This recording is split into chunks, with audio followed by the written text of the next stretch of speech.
தீபாவளி பண்டிகையொட்டி தமிழகத்தின் பல்வேறு மாவட்டங்களுக்கு இயக்கப்படும் சிறப்பு ரயில்களுக்கான முன்பதிவு இன்று தொடங்குவதாக தெற்கு ரயில்வே அறிவித்துள்ளது.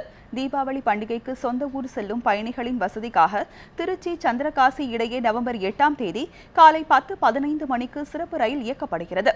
இதேபோன்று சென்னை எழும்பூர் கோவை இடையே வரும் 9ஆம் தேதி காலை 10:15 மணிக்கு புறப்பட்டு அன்று இரவு 9 மணிக்கு கோயம்புத்தூரை சென்றடையும் என்று தெற்கு ரயில்வே அறிவித்துள்ளது. இதேபோன்று நாகர்கோவிலில் இருந்து சென்னை எழும்பூர் வழியாக பாட்னாவுக்கு நவம்பர் 9ஆம் தேதி காலை 8:15க்கு சிறப்பு ரயில் இயக்கப்படும் என்று தெரிவிக்கப்பட்டுள்ளது. நாகர்கோவில் சென்னை சென்ட்ரல் இடையே நவம்பர் 7ஆம் தேதி பிற்பகல் 1:30 மணிக்கு புறப்பட்டு மறுநாள் காலை 3:30 மணிக்கு சென்றடைகிறது.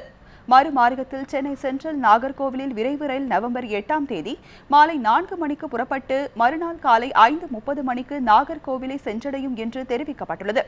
மேலும் சில சிறப்பு ரயில்களையும் தெற்கு ரயில்வே அறிவித்துள்ளது. சிறப்பு ரயில்களுக்கான முன்பதிவு இன்று காலை தொடங்கும் என்று தெற்கு ரயில்வே அறிவித்துள்ளது.